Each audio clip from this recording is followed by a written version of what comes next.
Okay, guys, I'm here for part 1 of the WWE 2K19 confirmation list, which, if you're new to this, I look at each week's roster reveal for the WWE 2K game and I give thoughts about it. And this was the first part, so this will be week 1 of it. And eventually, once we get the entire roster, I give my thoughts on the full roster. Uh, Now, I'll only go a little bit in depth on the actual new additions and not the people who were in the last game, even though I won't mention all of them. And the full list of reveals will be in the description, and they will be listed in alphabetical order, which is how I actually wrote this down. So here was the week 1 reveals. We have Adam Cole of the Undisputed Era. See, it is possible to say his name without putting his little catchphrase at the end of it. But yeah, interesting addition. And also, it looks like he is the defaulted NXT North American Champion. Because the only other one is Ricochet, and he'll probably be DLC. So yeah, Adam Cole, good addition. Then we have Akam of the Authors of Pain, which shouldn't surprise anyone. They were in the last game. Aleister Black makes his on-disc debut, but not his WWE games debut, because he's now not DLC. You have Alexa Bliss, Alicia Fox. Those really shouldn't be a surprise. They were in the last 2 games. Then we have Angelo Dawkins of the Street Profits.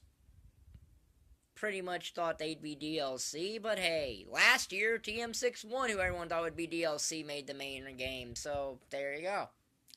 Interesting little addition there. Although Angelo Dawkins has been in the WWE with NXT for like years now, so yeah. Apollo Crews, not a surprise. Baron Corbin, not a surprise, although he probably will not be updated because that might have been too late after into development.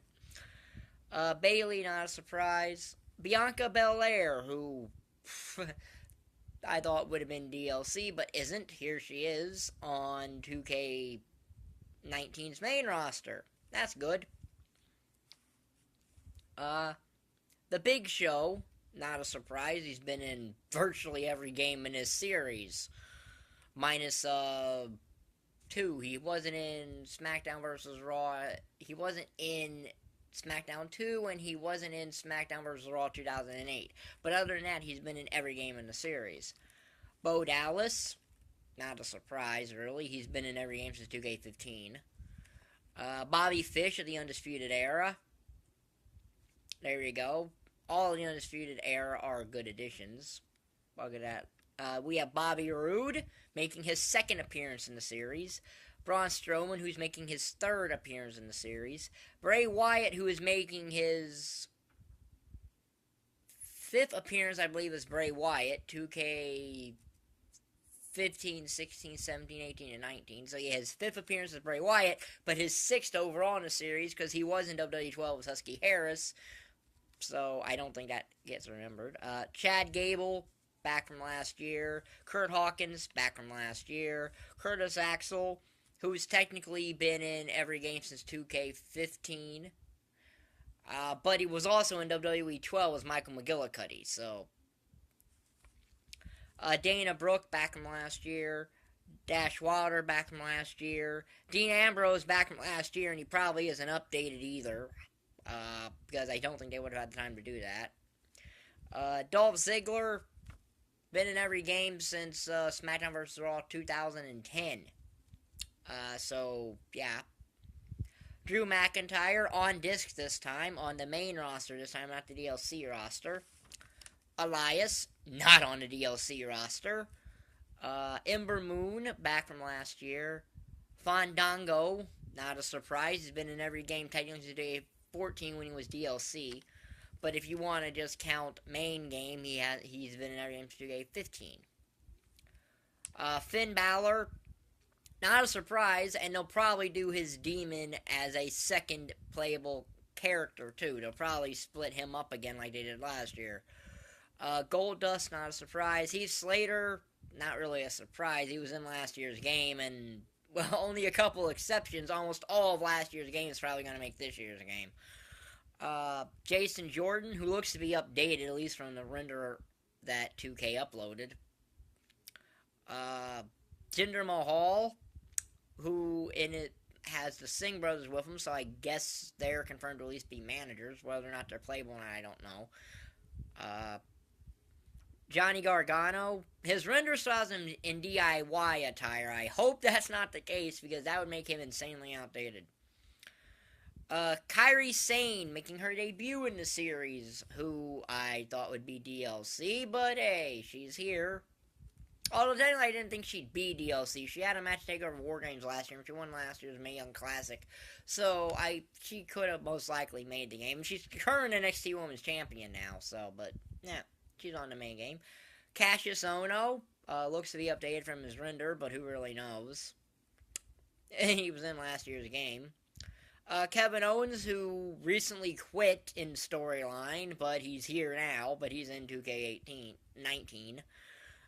Connor of the Ascension, or technically the Descension, as they haven't ascended to anything other than irrelevancy, and until they aren't irrelevant, they are the Descension. Kyle O'Reilly, the final member of the Undisputed... Well, okay, he's technically not the final member of the Undisputed Era that was confirmed, but for the purpose of the game, he's the final member of the Undisputed Era. So, all three of the Undisputed Era are here. So that's nice.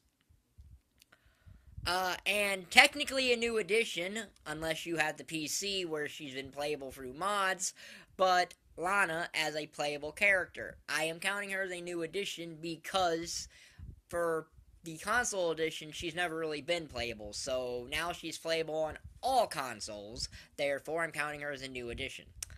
Lars Sullivan was in last year's game as DLC, so this doesn't surprise anybody. Liv Morgan, a third of the Riot Squad, making her debut in the series. Matt Hardy, last year he was DLC, this year he's on disc, and I'm presuming he'll be Woken. Mickie James, last year, she was in a game last year, she's still with the company, so there's no reason she wouldn't be in this game. Mojo Rawley, his render makes it look like he's still in his Hype Road thing, which I seriously doubt is not the case, which I seriously hope is not the case, because, yeah, that would be weird. The other half of the Street Profits, Montez Ford, who is also married to Bianca Belair, so there's that. The Street Profits, I don't know too much about, because I haven't really seen them on NXT that often when I watch NXT. I mean, I watch every takeover, and I haven't been on a takeover yet, but I do know their team name, so that it's nice to have more new additions to the game.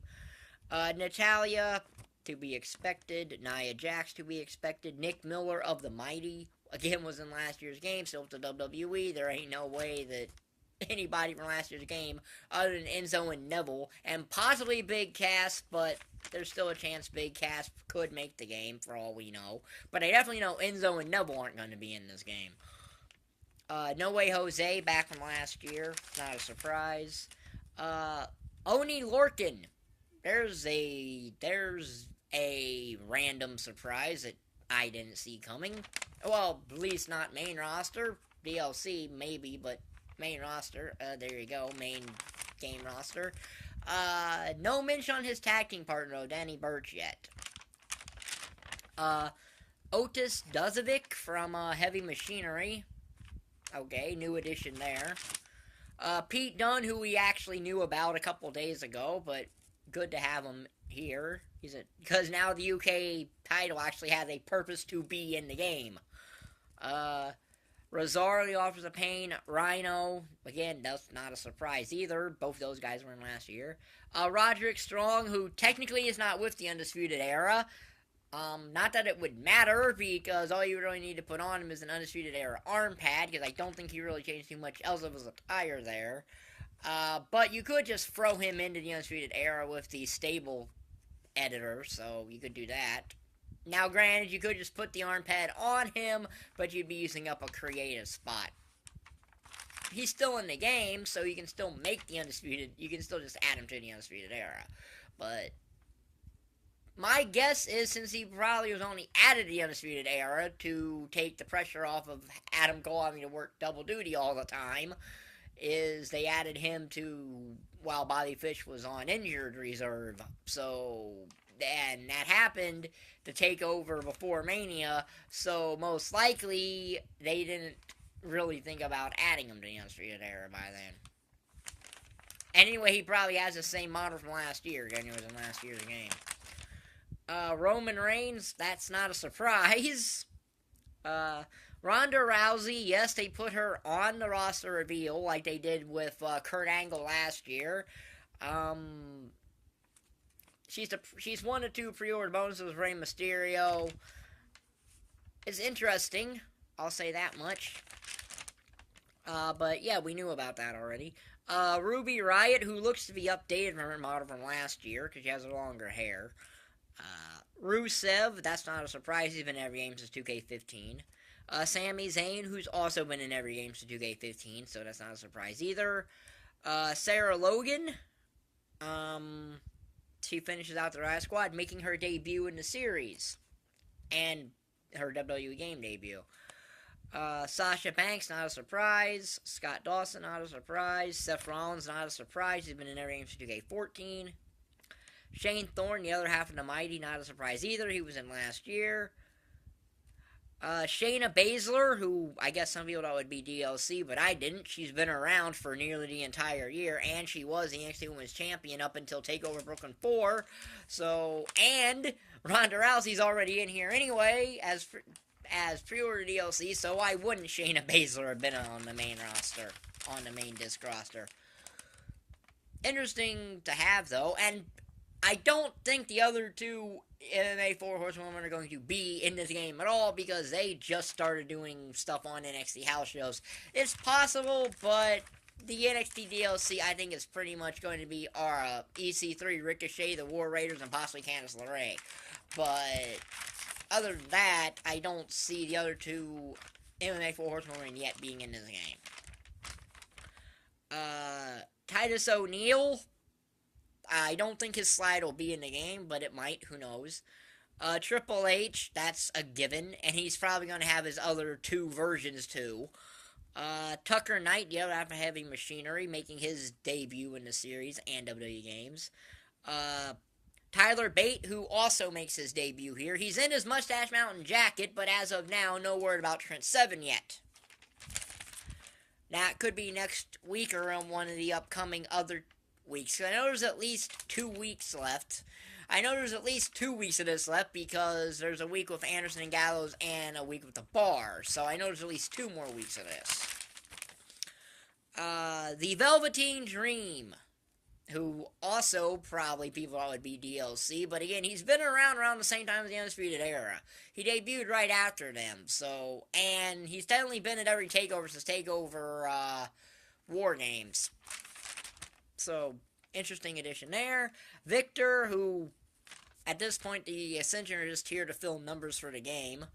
And Zack Ryder. So there you go. The 75 names that were added, that were confirmed to be in WWE2K15. 2K19. Now, granted, there's also Daniel Bryan, but he wasn't a part of the reveal, so he's not going to be in the list, but he's there. All 11 versions of him. And there's other people, but I'll be back next Thursday with part 2 of this. This will be in a playlist. And if you like this video, like button is down there, subscribe button is down there, and thank you for watching. Bye.